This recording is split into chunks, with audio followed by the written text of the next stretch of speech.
East side. Yeah, yeah, yeah. Turn it, turn it, turn it, turn it. Right. Right, right, right, right. Yeah. Turn it up. Turn it up. Turn it up. Turn it up. Turn it up. Turn it up.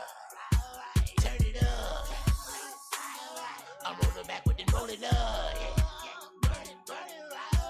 Turn it up. Turn it up. Turn it up.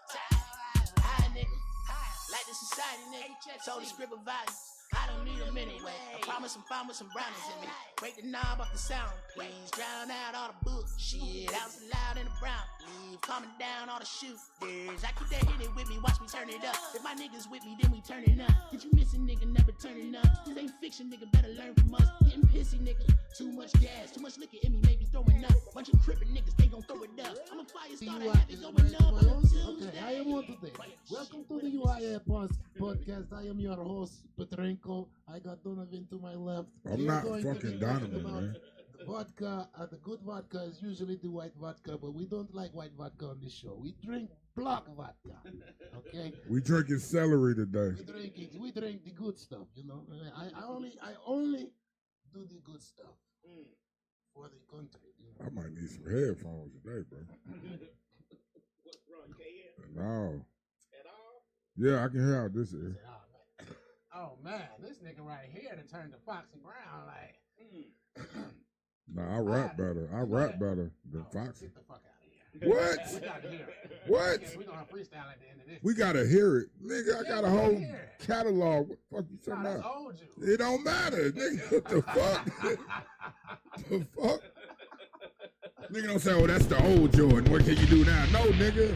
Yeah, old Jordan definitely ain't doing what he did when he was 23, baby. So when we talk about the greatest basketball player of all time, we don't throw Jordan in there. We say, nah, that was the old Jordan. Well, He can't do that shit today. Well, you know, before, if you would have asked me that in like 2008, 2014, when I used to play NBA 2K, I've been able to tell you an answer. But now I am just Huey. I'll tell you the answer. Jordan's still the greatest player of all time. It don't matter if he played 30 years ago, nigga. You know how I know this shit is kicking in? Because I was like, who the fuck is Jordan Steele? I'm like, Jordan Steele, nigga, who is this? Stems and seeds. Non-athletic, non-sports inclined ass niggas. No, I just realized that you said Jordan Steele is like S-T-I-L-L, not the last name. I was like, Jordan Steele, nigga. Like, I've never heard of this man. Like,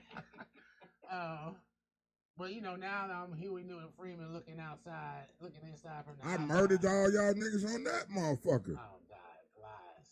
We can spit the verses right now live. I made the hook, but live. The hook was trash. We can spit the verses right now. If it was trash, why you write the verse? Nigga, it was my song. Who hears a trash ass hook? Nigga, I put the song together. You just put the hook on there. I'll put a verse on there too. I came with the beat. Yeah, you came with the beat. I put the picture in the profile picture of the song on SoundCloud. Okay, you put the. I know that's some bullshit. You sent me the beat and I came up with the hook and you was like, let's go, let's do this. My verse was already done though. Was it already done? Mm-hmm. Yeah, it might have been already done. Cause I didn't say shit about Huey Newton in my verse. You and Rod did though. That's the hook. Outside looking in on these niggas. Huey Freeman. Even on the Trayvon. That's what made the verse so hard. That's what made the hook so hard. Cause we outside looking in on these niggas like who? Huey Freeman. Who did the hook on the Trayvon song though? Rob. Me. No, I did the hook on the Trayvon. Me. Yeah, me. I did it. Look, hey lad, we performed Trayvon Martin at their family reunion one year. Oh my God. And say, please spit the verse. we in the middle of performing the song. Nigga, I completely forgot every fucking line. Embarrassed us in front of our whole fucking family. No, I didn't. Nigga, look. I'm like, who's this nigga that don't know his own words? No. I said, oh, man. I'm a consummate professional. So I said my first two lines. I freestyled the rest of it. And that's what I do. You know what I mean? So if you didn't know the song prior to us performing it, you wouldn't know. You know what I mean? That's how dope I am. Oh. I'm sure all of my family members listened to that song before they got there. It was like, damn, that nigga. Like, that nigga not the word. They was waiting for your verse too, nigga. Like, hold on, this is the deep voice ass nigga, right? The baritone. The baritone's coming through. Oh. Spitting hot fire. Always. Man, before I get into the shit that I got written down, man, I just want to bring something that a friend told me about his son, and I just want you to tell me, is his son in the wrong? All right, his son is at a camp. Mm-hmm. He dares a nigga. He tell a nigga, yo, I got $20 for you to call the police right now.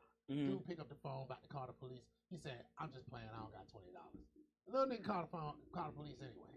Okay. Police come to the camp. Everybody blame the nigga's son for it instead of the dude who actually called. Okay. Police, right. Okay. Nigga's son come home and get a whooping. Okay. Not by him, but by his wife. Okay. But he was explaining to me how this nigga is wrong and he is not innocent. And I was like, what the fuck are we talking about? Is this the Twilight Zone? He is not wrong because he didn't make that kid call the police anyway. And then they blamed him after the fact like he did it. That shows you he wasn't wrong. He didn't dial number or anything. Yeah. Don't we have this thing called free will? He could have. The child could have said, "Not in my house." Nah. Yeah, not in my house. About, yeah, they teach voodoo in his house. I'm talking about outside your house when you're not around, not when you're in the house with your children and you are the disciplinary. It guardian, don't matter inside house the house. Rules usually house rules. But when the world. But when you outside the house and you're not around, and somebody tells your child to do something, he has to use his free will and his thinking mind to say, I ain't gonna do that. No, why? Because my daddy not gonna have My it. son wasn't the one doing. My son was the one encouraging him to do it. And then he discouraged him. It don't matter. I never said it was you, B-Dot, but since you introduced yourself. It did discourage you. You know why? Because he said, I don't have $20.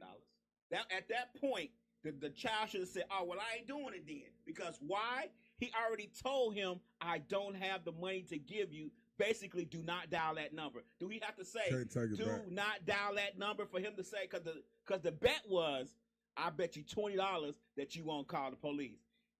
He said, okay, on the bet. Then whoever it is, I ain't gonna say your son, says, I don't have $20.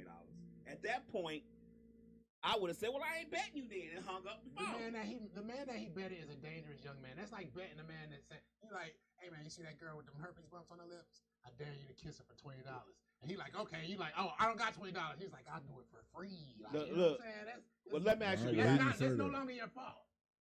Yeah, I didn't say it was his fault. I never said it was his fault. Some people just crazy. I said he was complicit, and his whole thing was he was trying to absolve himself from blame in the whole situation. But no, you are the one that got this shit rolling. You know what I mean? You didn't make the call.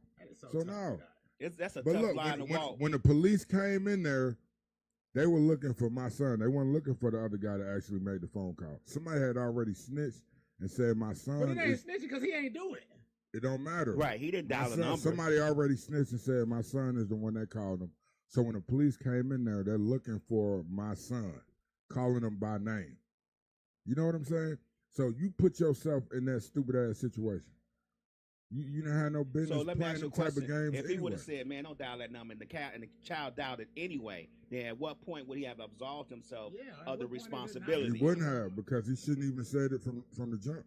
So that's like Don't even play them hold type on. of games. Now we need a time frame. So he says It this ain't no time 12 months frame. ago, and Let this me dude let knew- me ask you a question. No, though. this happened in one whop. Well, Let- man, I what get if it. he did it 12 months ago? What if he said it 12 months ago and then 12 months later? He I did it, it was like appreciate a y'all sign trying to defend that nigga, but I got you, nephew. I got you too, nephew. Look, check this out. So if he said, if the kid said, "Man, I'm gonna dial 911," no, if the kid said, I bet you $20 I'll dial 911," he said, "Okay, cool." And he started down. He said, "I ain't got $20 to bet you," and he dialed it anyway. At what point does he absolve himself? well, if he didn't start it, then I would have been fine with So that. it's only because he initiated Yeah. The conversation. Yeah. Okay, all right. Why are you talking about this Help me stupid shit understand, anyway? B-Dot. Help me understand. No, why are you even? I'm still not on your side, B. I love you to death, but Hey, because man. at some point that you have to be able to absolve yourself of the responsibility of someone else's action. Yeah. And if you can't do that, basically everything that you You do know what? when you with someone else will be your fault, because if that person did it and you was with him and you still said don't do it and he did it anyway. What's the law? What the law say? Especially if they're your contemporary. What the law say? The law says if I tell a nigga jump off a bridge. And No. I ain't talking about that law. It's an accessory after the fact. It's an accessory. No, I'm to- talking But I about don't when. think he would've No, been it's called. in court for that, Example. You riding with your homeboys. or aiding and abetting. You riding with your homeboys. Aiding and You abetting. just sitting in the back seat. You ain't doing shit. They go in, rob the store, come back in the car, y'all drive off. When they get caught, you are going to jail with them, and you getting charged with the same shit, even though you didn't do anything. But That's the law. But if you do jump out, if they say I'm finna rob bank, you say nah, pull over, and you jump out, you go home, and they don't say, and you don't call nobody, is that still your fault? If you with them, yeah. I'm just saying. So you are. If you get out the car and run the fuck If they away, leave yeah, before you they- good. before it Yeah, happens. yeah. No, it's But- not. You know why? You know it's not. No. I'm listen. saying if you leave and go out the car, you good. We talking about the law, right? After the You fact. talking about the law, right? Yeah. You knew they was gonna do it. You got out the car before they did it. You knew it, so you're supposed to call somebody. That's your responsibility to call somebody and let them know that that was about to happen. You might get charged for that, but once they get you in that box, But I'm when just saying. you give your testimony, that's gonna absolve you. You know what I'm saying? Because Right. you did get out and But leave. You really don't have a legal obligation. No, that's Unless- right. unless- You right. unless You know right. somebody But what get happens in hurt. that situation? You know, somebody get hurt, then you did. But- have a No, legal but what obligation. happened? What usually happens is that's the guy that ends up telling everything. But that's also the guy who gets charged with accessory after the fact. Because he And- knew it. Right, in exchange for his testimony, because that's usually the nigga that's gonna tell everything. And that's why the Fifth Amendment exists. And even though he said don't do it, and they did it anyway. See, I'm trying to get back to where we're talking about whoever this guy is at camp. I don't know why. Whoever this guy is at camp. Whoever this What knucklehead is. Right. What yeah. I'm trying to say is, what I'm trying to get the understanding is, at the point that he says don't do it, and they do it anyway, Yeah. isn't he absolved of that responsibility? How many times does he have to tell that kid not Not to to do do it? Why did you tell him to do it from the But first place? this is not a dog. But he took it back. No, slave. that's what I'm trying to get my son to understand. Well, I You understand shouldn't have where you're even coming said it from the jump. You aren't guilty of making Okay, a phone so call. you're asking your own question.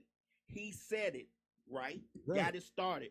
So why can't he stop it and make it stop? You get what I'm saying? If he can start it, he can stop it. No, Yes, he can. You no. can't give him the responsibility of starting something and not give him the responsibility That's of the stopping it. whole lesson. This is gonna make Don't an even- awesome clip. Don't even put yourself in this situation from the I jump. get what you're saying, but at some point he has to be responsible as a young man and say, "You know what? Don't do that." And we're if it- simply and asking, once what he is that says- point, B-Dot? And once he says, "Don't do that," I believe his responsibility is over. No, he because can't make a but kid no, stop doing something he don't want to do. No, you shouldn't even. You shouldn't have even started Okay, on well, this let's path. reverse it. Let's reverse it. Hold up, but let me say this though. Let me say this. when the police came, who did they come looking for? I get that. I understand that. That's But it because wasn't So what he Looking should have for done, what I told him, the only way you could have absolved yourself at this point was that when you seen that boy make that phone call, because y'all both did it together, even though you didn't call, you was sitting there right there with him, laughing and kikiing and all this shit. When he went and made that phone call, when you seen him actually call the police, you should have got up and told an adult what happened. And then you would have been good. But because you didn't, now they think you did it. So now the police think you did it. Now the band camp administrators think you did it. And they got to interview, they about to interview the guy that actually did it. I said, what do you think he going to tell them happened? He going to tell them you did it. That Or he going to tell them that you told him to do it. Like he don't know what the fuck to do by himself. get what you're saying. He should have been in that situation. But I'm trying to understand, how can he control someone else's actions? That's all I'm trying to do. I'm not saying Exactly. There you go. He can't. He can control his someone- actions. So No. he can't be punished for not. No, I'm gonna give you a good example. He could have told the kid to do it, and the kid could have chose himself not to do it. Then we wouldn't be having this conversation, because why? That child has his own self will too.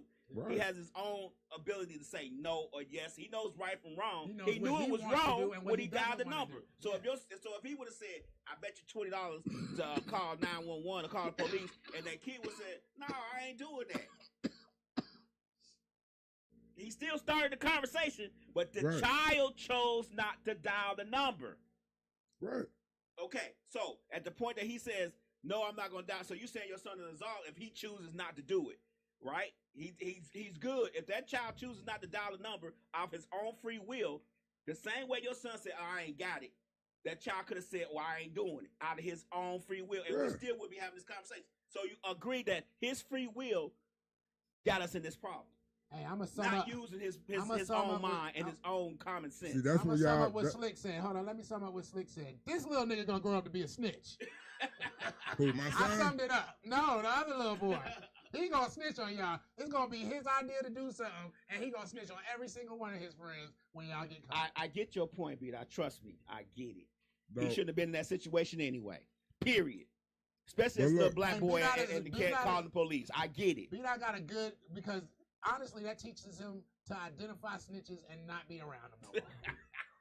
Because that little boy is a snitch. Not only that, it also teaches him you can't play the same games with everybody. Yeah. You gotta learn these folks first. You get what I'm saying? You gotta learn your circle. You gotta learn who in your circumference, and you gotta make sure your square is solid. You can't just play with folks just because y'all folks. Rika said everybody's going to jail. Right. No, when he came home, because I had got off work before he came home, and when my wife brought him home, everybody, I told Wiz, like, my wife came in first, then my daughter, then my son. Everybody got their head down, looking at the ground, not saying nothing. I'm like, what the fuck going on? I'm like, Messiah, come holler at me. He come out there, Dad, I just don't want to go to jail. Dad, I'm going to jail. I just don't want to go to jail. I don't want him to take me to jail. He crying and shit. Man, you gotta love that innocence. I'm like, nigga, you not going to jail. But why they Scared put it on of- him and he didn't dial the number is my question. Where we at with that? Because everybody When said does that he another did. person who has free will to do or not to do gets punished? Where But they, see, what happened was somebody said that he did it. So that's why the onus was on him to kind of either explain that you didn't do it or kind of clear everything up. It's easy to get it. But the police is not doing no investigation on that. If somebody if somebody tell the police, okay, this person did it, nigga, my job is done. It's time to go punish this nigga. Huh? Miss Mixlot said, "What's good, fellas?" What's good, Miss Mix-a-Lot? Talking about bad kids. Before you get to that, you know the day Friday 13th, right? Mm-hmm. You know some of the reasons why Friday 13th is bad luck? Let's give Tell us. you a couple of reasons. You know, I'm sure black people got to do something. Friday is considered the day that Cain killed Abel. Really? Friday is considered the day that Adam and Eve went in and got the forbidden fruit. Damn. Friday the 13th is the day that the Knights Templar was invited to dinner and was slaughtered by King Pope somebody on 1307. That's kind of a good thing, though. So there's some Christian shit there. Right. But Right. It's on pretty much on that. I like how you connected those dots real quick, B-Dot. Friday the 13th. Judas was the 13th guest invited to Jesus' dinner. Hold up. Didn't we have 12 disciples? Who was the extra nigga that was in there that wasn't a disciple? Exactly. Judas didn't come. Oh, he didn't come. One of them didn't come, but it was 13 guests that was invited. Judas ain't... Well, I'm sitting up here talking about that. 13. It was 13 of them at the table. We had 12 guests. He was the third. Jesus was 13th person. And Judas wasn't there. No, Judas was there, Oh. but he was. Got 12 disciples and yourself. That makes 13 people. Yeah. Judas was the 13th person. And it's 13 letters in rabbit hole. Did you just sit there and count them? No, I did not count them. It's probably not 13. It's 10 letters. I just want to throw that out there. I just want to throw that out there. I mean, 11 letters. Yeah, I just want to throw that out there. I can go deep down the rabbit hole. See, We could end up. Hey, you want to go deep, man? My wife was born on Friday the 13th. Okay. Bruh, come on, bro. I said, that explains a lot. Was she really born on Friday the 13th? Absolutely. Slick said you should have let him think he was going to jail for a second. Hey, look. I still have. Y'all West Side folks is different. I still have. Like, No. When you got a kid that age, I remember my little cousin stole a piece of gum from the store. I walked to the store, all my little cousins. We come back. My little cousin got gum he eating. My older cousin's like, did you buy him candy or something? I'm like, no. She's like, where you get all this gum from? I said, oh, he might have got it from the store. So she's like, oh, he's stealing. Man, she walked all the way back to the store. I'm following behind her like, yo, Cookie, just let him have the gum. Like, you know what I'm saying? I'm only like 13 though. I'm like, yo, we about to go all the way back. She's like, no, because I got to teach him about stealing. You know, and you know the gas station has that little glass where, you know, behind the counter. She was like, come here. Y'all know he stole from y'all? You know what I'm saying? So the dude, like, come and peek out from the glass and open the door. And she opened that bitch and pushes her. And pushes his ass in and closed that motherfucker like you in jail now. You know what I'm saying? This nigga went crazy, nigga. And then I asked him about it later. I was like, yo, you remember that time your mama put you in behind the gas station? He was like, yo, my nigga, I thought that she was about to leave. She's like, I seen you there, nigga. I was like, yo, I know everybody ain't about to leave me here with these. He was like, yo, I thought I was in jail for real. Said, I ain't never stole nothing ever since. But that's what I'm talking about, bro. Like, I'm talking about he went crazy. His mom like, we about to leave you here and we ain't coming back. Slick says it's all about lessons. Look, bro, I have given my son at least 15,825 speeches about going to jail, the cemetery, or prison. You know what I'm saying? As a black man. I have. I started What's up, with my King? So it's in his mind Right. that I don't give a fuck if I'm 11 years old. I can go to jail. My daddy said if I stay on this path, if I'm doing this type of shit, I'm gonna go to jail. And that's what a dad should do. I give you that. In his mind, he thought he was gonna have to go to jail, but that's why. Okay. I'm done with it. Hey, shout out to King Yoshi in the No, building. I think both of y'all got valid points. My thing is more so about what I'm trying to instill in him. Don't put yourself in that type of situation. 100. I agree.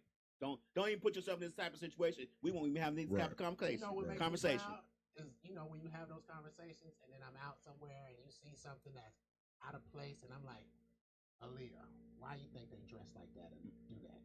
Because they don't have daddies? Precisely. Wow. I was like, and you have a daddy, right? She's like, well, some of the girls at my school have daddies. I said, they don't live with them. Right, you know right. I'm just gonna be plain and simple. I said, your daddy live with you and your daddy be on you because your daddy cares. Mm-hmm. And she's like, oh, but you always mean to me. I said, it's not mean. I want you to do this so that you can end up here. I said, you see those people underneath the bridge? I mean, we got a homeless problem where I live at. You know what I'm saying? Like, they live in the woods and everything. I seen somebody going down the street with a shopping cart. You know what I'm saying? Right. They white folks, so nobody cares. They just let them do what they want to do. But I was like, yo, you know how they got there? I said, some of these people could have went all the way to college. You know what I'm saying? But at the end of the day, it's something that their parents told them that they ignored. And that's how you know what I'm saying? I get that. Damn, Wiz. It's always I like get that, but at the same time, some of them have been to college and have gotten degrees and have done certain things, and their mind snapped or they got on drugs. Or, Yeah, you don't know that. You don't know that situation. That could also be the case, but at the same time, my only job is to influence my daughter towards the right path. In Propaganda. Way I see, propaganda. I ain't mad at propaganda. Good propaganda. I'm not mad at good propaganda. I promise you, I'm not. Slick say, see, they get with their little friends and get fucked up. Your little friends will snitch on your ass to save theirs. Right, exactly. So that's why I'm glad it happened that way. Come like, look, these niggas already done snitched on you. You didn't even do it. Right. And they done snitched on you, bro. You know. I was telling him, and that's how his son learns that these aren't my friends. Yeah. Which goes back to what he said earlier. He should have got up and told. Now you know I can get up and tell because y'all ain't my friends anyway. Ain't gonna be no animosity. My wife spoils my son. You know what I mean? And it's kind of my job to undo all that shit. And it's hard. It's all of our job. And yeah. Like I tell my son, like how you tell yours. I'm like, boy, I done been your daddy every day of your life in your face. You know what I mean? You don't know what it's like to grow up with one parent. You haven't experienced that. And hopefully you won't never have to experience that.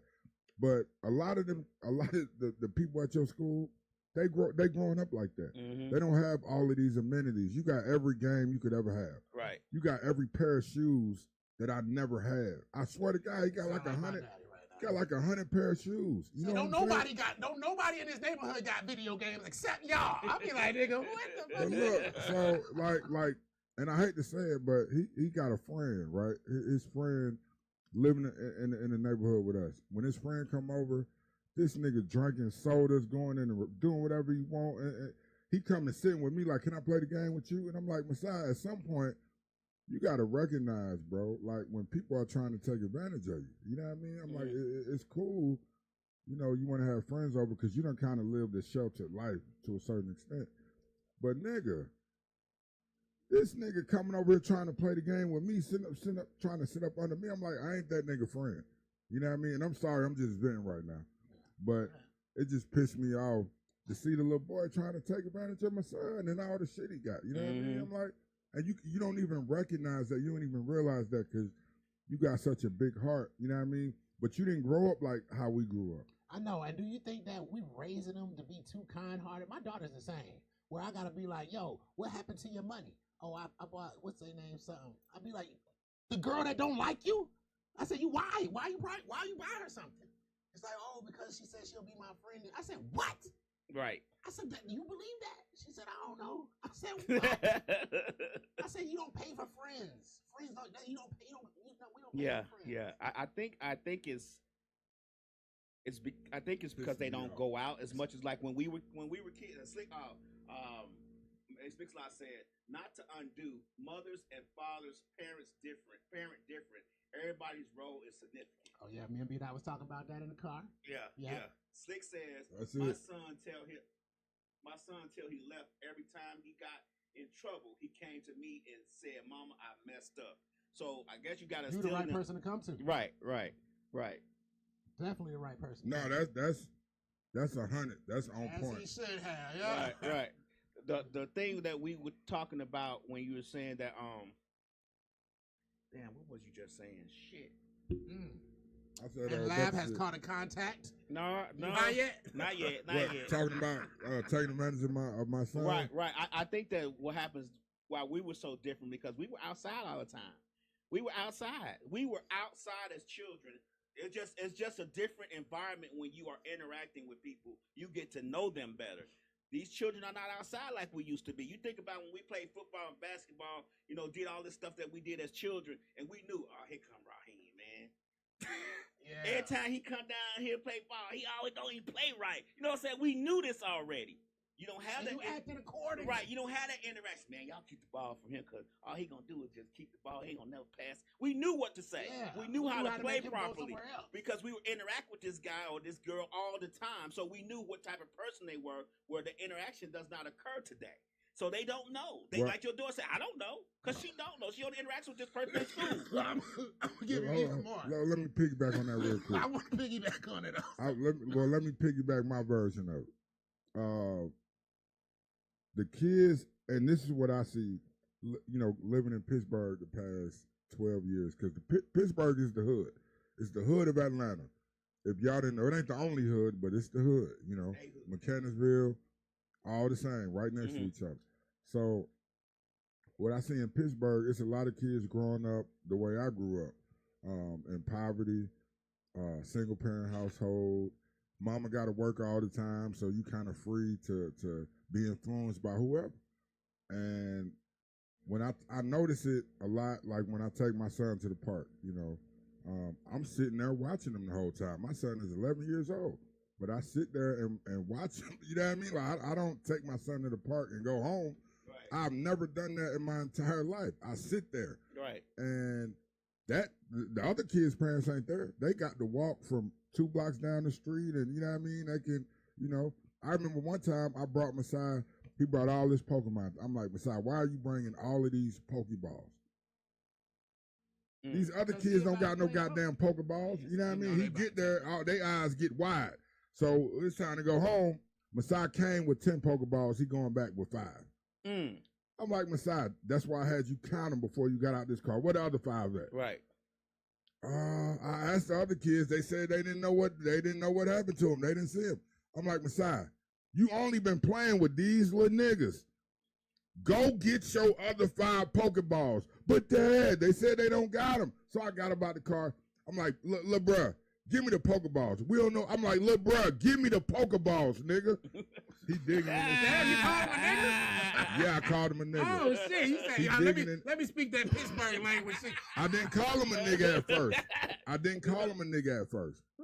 But I'm like, man, this is like a younger version of myself. Right. You called him a nigga, and that nigga was like, oh, you must be from here. So the nigga started digging in his he pocket. from Pittsburgh. He from Pittsburgh. But look what the little nigga say. I'm sorry, sir. I'm sorry, sir. Yeah. Fuck out of here. So I'm telling him, but my point is, it's still kids growing up like how we did. They outside all the time. They parents not around. You know what I mean? Masai's not growing up like that. His kids ain't growing up like that. Well, let me piggyback on what you was on both of y'all. Okay. Now that they talk about a mental, you know what I'm saying, learning mentally and socially. I'm talking physically also. Right. My kids stay inside all the time. Right. And then when I take them to my brother's house, these kids go outside every day. Even the 3-year-old can lift herself up and do pull-ups and push-ups on her knuckles. You know what I'm saying? And then it's my kids. And my daughter's like, Daddy, help me. I said, oh, hell no. Look at you, weak motherfucker. You be like, God damn. But they don't ever go outside. I'm about to build a jungle gym in my backyard just because I'm like, you guys don't get no exercise. Right. The 3-year-old. That's how I feel when I take my kids over Rye House. Look, yeah.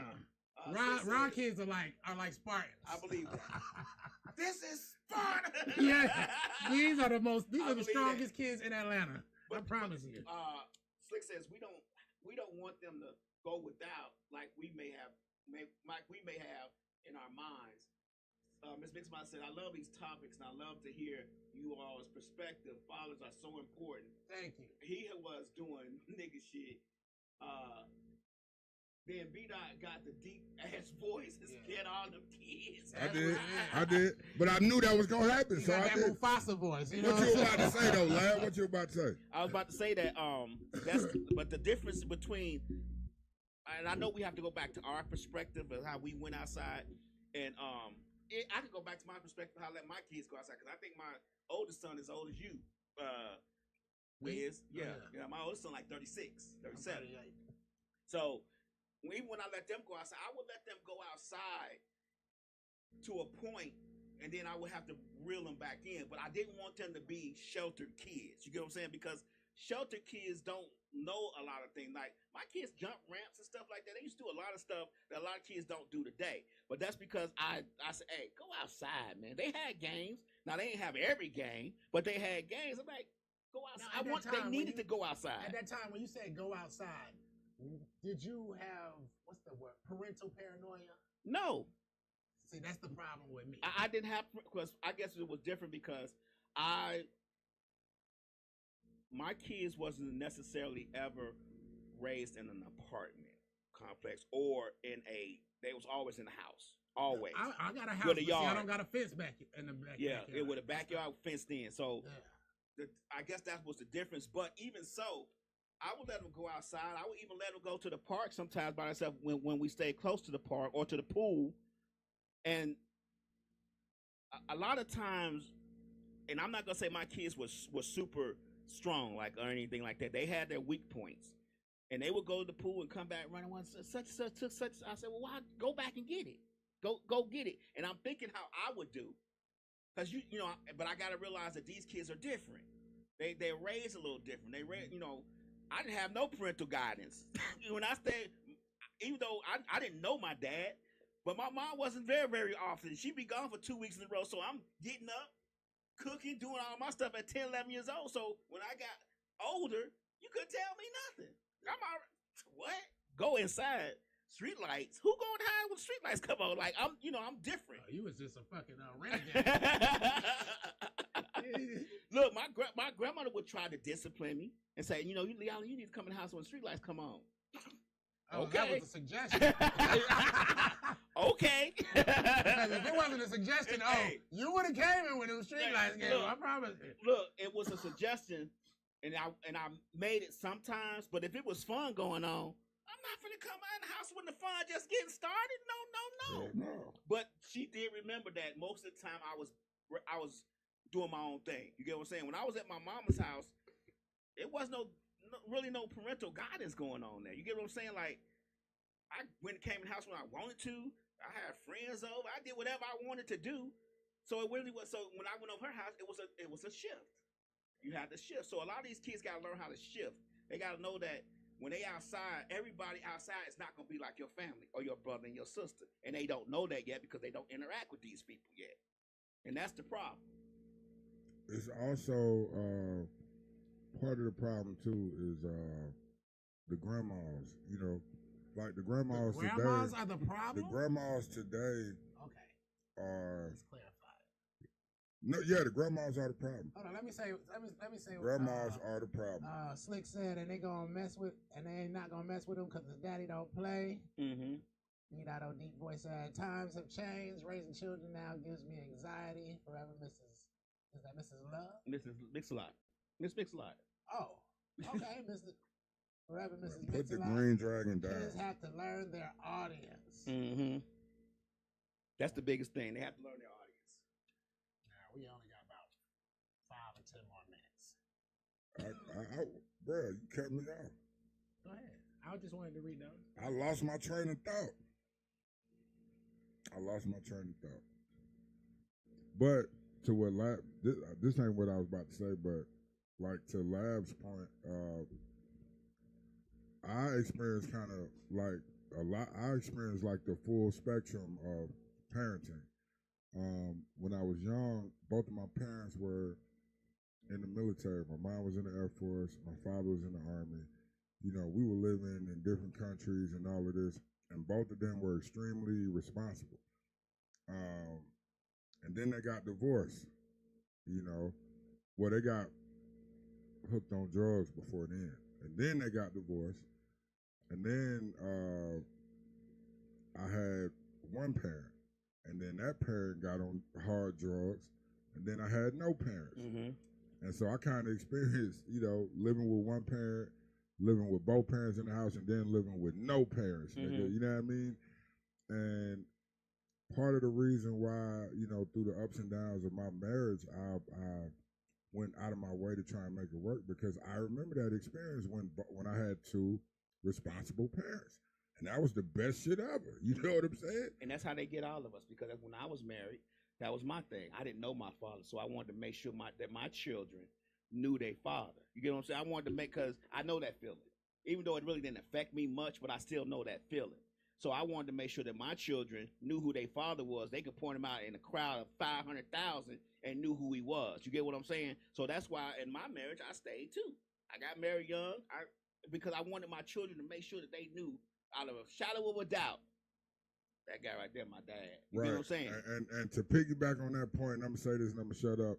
That's not the only reason I'm still married, because but that's the main reason. That's one of the main ones. My wife, and you know, we've had a great relationship. You know, even though we had ups and downs, um, she done been there with me, bro. You know what I mean? She done, you know, held me down and loved me in a way that very few people have. You know, and so yeah, that's not the only reason. It was a reason. You know what I'm saying? Because I do remember.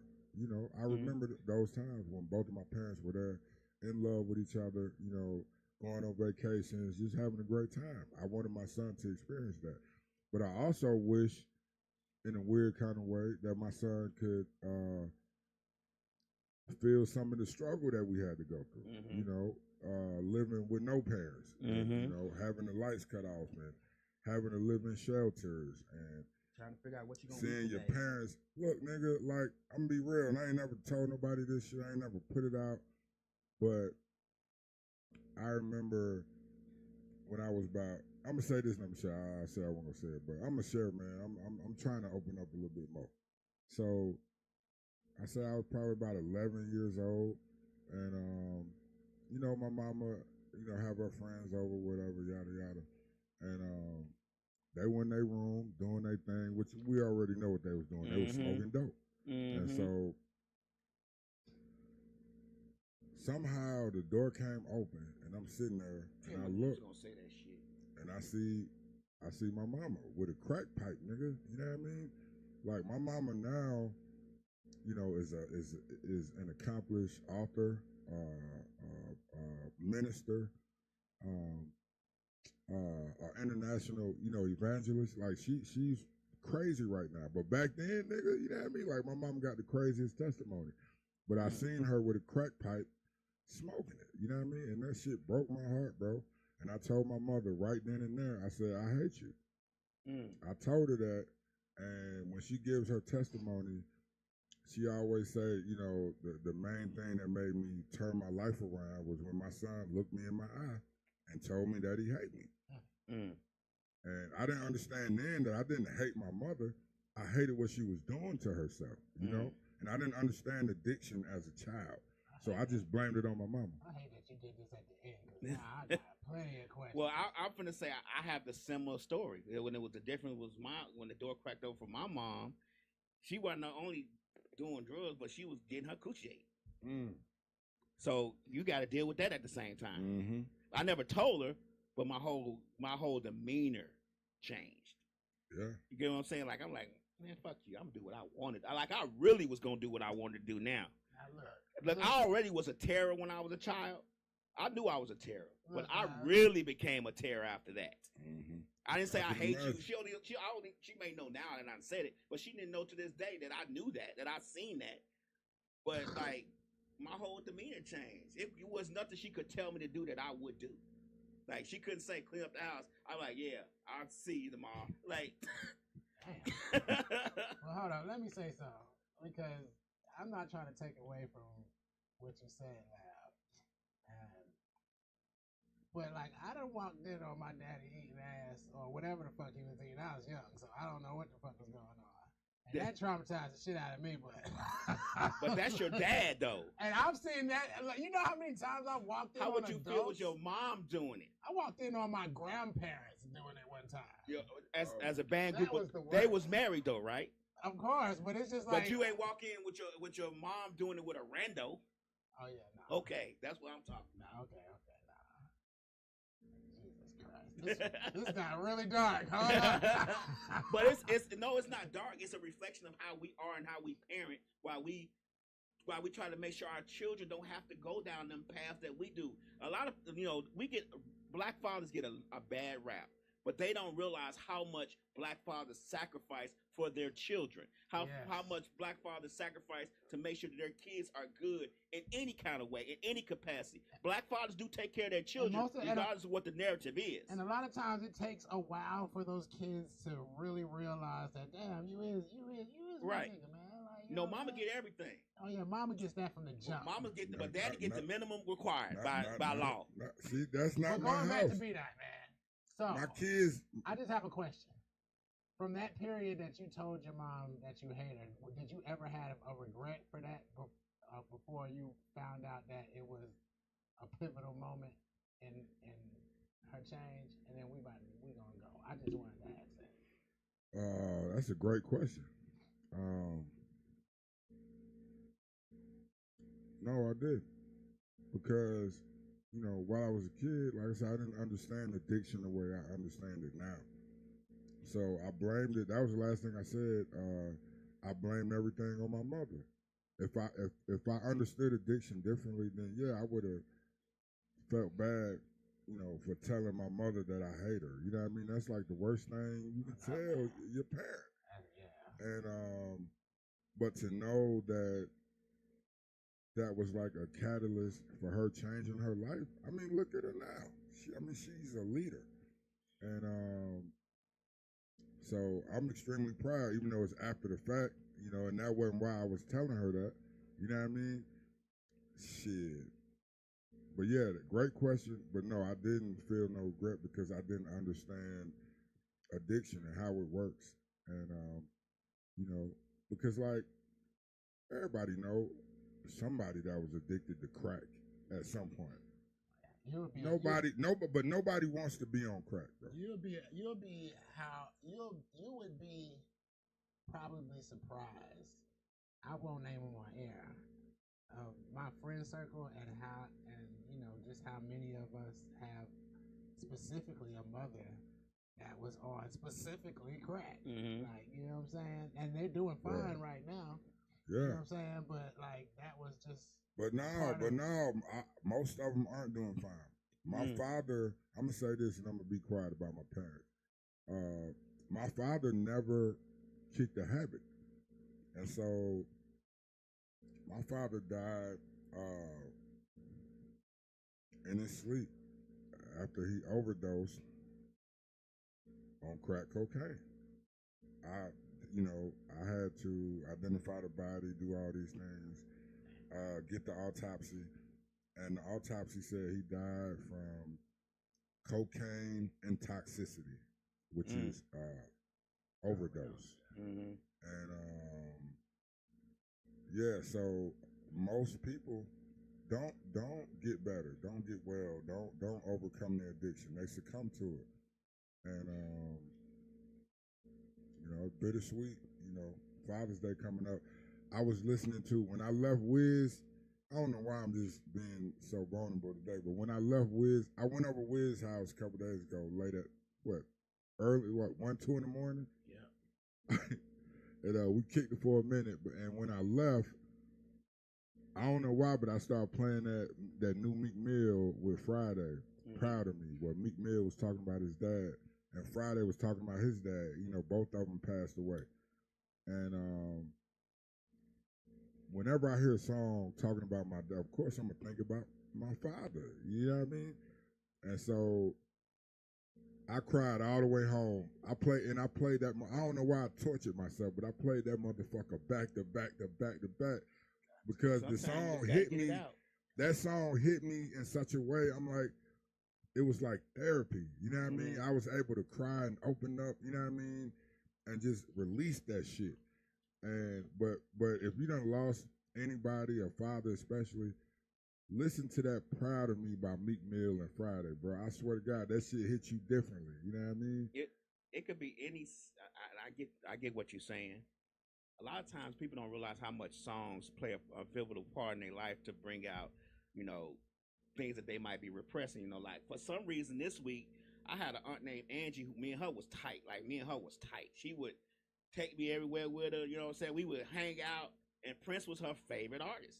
And so for all this last few days, all I've been listening to was Prince. Like I literally could not change the fucking channel. Like all day at work in the office, I'm listening to Prince all day. And I was like, damn, like her spirit was on me. Like when I get ready to change it, she was like, nah, I want to hear this song. You get what I'm saying? So I get what you're saying. I didn't cry, but I thought I was deep. I was thinking deeply, like where we would go over here, how we would do this, like how I met my cousin's dad with her, like, and how funny he was. Like I was just thinking about everything, and songs play that party. It's hitting your ass nuts. Right. You heard the way he said songs, bro. That vibrato. Hey, man, that's real, bro. That's true. That's real. That's real, true. bro. Like, I had to stop myself, Lab, just a few minutes ago when I was talking about my pops, man. But that's real, bro. Oh, let me get a couple of comments. Miss Mixlot said, your grandparents though, Wiz? You walked in on Man, granddad walked to that door and goddamn got me the fuck out of there. Dick swinging and everything. Come on, bro. He got me the fuck up out of there, nigga. I well, at least he said- was, said, where's breakfast? He said, breakfast? Get the fuck out. at least he was like my uncle who said, you want some of this? Oh, no. Whoa. Look. I've been like, who? Whoa. Look, Slick says, beat out, I'm a damn grandmama. What? Talking about when you said it was grandparents' fault. They didn't let me finish. Yeah, I was thinking about that because I was like, you did say something about Yeah. granddad. Slick says, all the damage from drugs and alcohol still is an issue we deal with, and we never wanted our kids to know that life. Right. Slick say, that's the power of music and memories. Yeah. True. Can I say this last piece before we go? About the grandparents that Wiz cut me off on. I was saying it's the grandparents' fault because when I was growing up, you know, my grandmother, especially her house, was like the epicenter of everything that we did as a family. Yeah. And every holiday we came together, you know what I'm saying? Damn near every weekend we spend the night over there, or our cousins spend the night with us. But then when grandma died, man, that shit was over with. You know what I'm saying? And not just for my family, for a lot of families. You know, all of those traditions and mores are gone, you know, when grandma dies. Because the new grandma is like 39, 38. You know what I'm saying? I'm not saying we don't have great young grandmothers. I'm just saying for a lot of our families, all of those traditions went by the wayside. And we don't come together no more. So now when our kids are growing up, we're not raising our kids with all their cousins. I grew up with all my cousins. You know what I mean? Every weekend, we spend the night over there. They spend the night over here. We at grandma's house spending the night. But our families were all together, like one big nuclear family. When grandma died, this nigga phone is fucking recording every fucking when grandma died, I'm just saying, my point was, What? tell him Siri. That ain't Siri. What's that nigga name? Slick is a great Slick and Miss Mixlot are great grandmothers. I've seen them do their grandma duties, and they are good grandmothers. So I don't want us to lump all. And then you did say not all, B-Dot. Let's get that clear. B-Dot did say not all. But there are some great grandmothers out there that do a great job raising their grandkids. I've had the pleasure of meeting a couple of them. So, and then we're talking about younger, 45, 50 years old. I guess you could consider that young nowadays as a grandmama. Because my grandmama was like 70. Yeah. You get what I'm saying? So I get what you're saying. I think a lot of the dynamics when we were raised are different. Not only the family dynamic, but also the neighborhood dynamic. Because you remember when we were younger, the neighborhood kind of raised us too. Like, we could go outside, but we couldn't go off that block. That's how I was in my neighborhood. Apartments, yeah. My mama, Right. my mama can't see you. Right. It's problems. You could go outside, but don't go off this block until you got older. When you start going to the next block and all that stuff. But generally, the neighborhood raised you. I know when I was over my great grandma's house on the west side of Chicago, if I couldn't get nothing to eat there, I could go down the street and get something to eat. You get what I'm saying? It wouldn't be a thing. It wouldn't be a show out. I got feed. It wouldn't be nothing like that. If I'm over there, the first thing she gonna say is, "Yeah, you want something to eat?" Oh no. That's what all parents in my neighborhood. Now, my homies will feed me. My homies be like, "Hey, man, you want to come in and get something to eat?" Right. But moms ain't offering no food to unless you I already didn't have that. now after you already know me, like fourth mom. You know what I'm saying? Like I still go to her house on July 4th. You know what I'm saying? Yeah. Because she be like, "Yo, nigga, why you ain't come to July 4th?" Like, you know I got all this food over there, right? I'm like, you know I'm gonna be there every year. Come on now. Shout out to I ain't gonna say her name, but shout out to fourth mom. You know what I'm saying? Right. You better speak on my nana. I say that, but I already My did nana that. do. Okay. Slick says I did too, B-Dot, but these fucking baby mamas with these kids now, you gotta chase the moms and kids just to see them, but they want to call when they need shit. Oh my God. Look, I'm gonna close this out. Look, when you was talking about bad grandmothers and you know what I'm saying, lack of parents, having one parent, two parents, man, it's always the grandparents that come to the rescue. Mhm. I mean, my parents was together for a long time, but when I think of a healthy couple, my grandparents, they had a house. I stayed in apartments my whole life. They had a house. So when I moved with my grandparents, I get off, I come out the school bus, I come in the house. The kitchen is right there. My grandma was like, the food is ready. Right. Put your stuff in the room and come and eat. Every day after school. She knows what time I get there. The food is ready. Go wash your hands, put your stuff, you know what I'm saying? And that's what really saves, you know what I'm saying, children. You know what I'm saying? I agree. It was nothing like walking in my grandmama's house who had central heating and air. Oh. That was the first place I felt central heating and air because in Chicago, a lot of houses don't have air conditioning. I walk in that house, throw my bags by the door, go lay on that bed. You feel like a real kid. Right. You know what I'm saying? And my granddaddy be sitting at the chair watching stories. He ain't doing nothing. And he said, what you doing, Leon? I said, I just got home from school, buddy. Because we call him buddy. He was like, all right, well, when you cool down and get you a sandwich, come over here and play these dominoes. Come on now. Or come play some chess with me. So I get it. Grandma's house was the best place to be. Yeah, you feel me? That's why everybody should strive to have a grandma's house. You should, I mean, you might be a parent right now, but you got to be thinking this got to be grandma's house. You know what I'm saying? Wiz, you got to bust the bubble with your kids soon, because when they get out, they're going to be like, oh my God. Oh my gosh. Pat beat out on the back. For what? I don't know. I don't know. You got to chase the moms. Okay, you already said that. Yeah, I already said All right, let's close, man. Father's Day. Is He it? left out to pat me on the back, though. I did pat you on No, the no, I back. said Lab left No, out. it just happened. It just went up. Oh. Yeah. What we talking about, fathers? Yeah. All right, let's talk about this weed plant again. The males. You know, when you go buy seeds, it's a lot of feminized seeds, and everybody's inclined to get them. He was choking. Oh. He said your lungs. He said you got these baby ass lungs. You got them infant lungs, right? The wow lungs. Oh, if that's the case, don't pat me on the back. I don't need no pat on the back. You need a pat on the back. Let me make sure your lungs is clear. Clear his chest out. All right, you know what I'm saying? Now, you might be inclined to get feminized seeds, you know, because we need the females. You know, the females bear the fruits. That's what everything.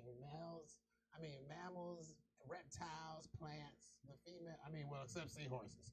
But the females bear the fruit, right? So, people are more inclined to get feminized seeds so you don't have to weed through the males. Oh, gosh, do we hate the males? Yeah, I said this last week. Do we hate the men? It's like society. It's almost like it mirrors society. Like, we don't hate them, but get them out of here. Like, you know what I'm saying? But the males in the cannabis world dictate for the offspring the changing of the environment. So say you got them from Europe and you move them to Jamaica. The males are what acclimate, what takes in the data. Oh, nigga, it's hot out. It's hot as fuck out here. I'm gonna have to tell the kids. Basically, you know what I'm saying? So the next offspring comes out, and now there's more that's able to withstand the environment, able to withstand extreme temperatures or droughts or, you know, things like that. The males are essential. Just like they say the males are essential in raising the kids. Jesus Christ. It ain't Sunday yet. But males are essential in all walks of life. I mean, in order for you to get where you need to go, I understand feminism is where it's at. We need the females. The females bear the fruit. We don't got weed without the females. Right. But we don't got good weed without the males. You high yet?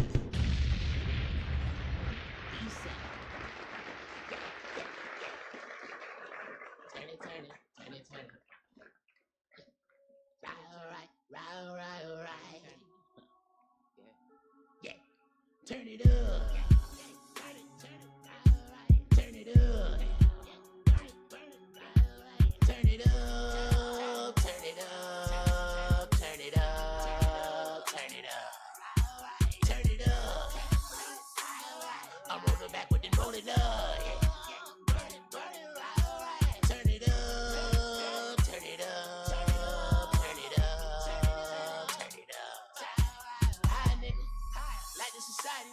So the script of value. I don't need a them anyway. I promise I'm fine with some brownies in me. Break the knob off the sound, please. Drown out all the bullshit. Out loud in the brown. Leave calming down all the shooters. I keep that Henny with me, watch me turn it up. If my niggas with me, then we turn it up. Did you miss a nigga never turning up? This ain't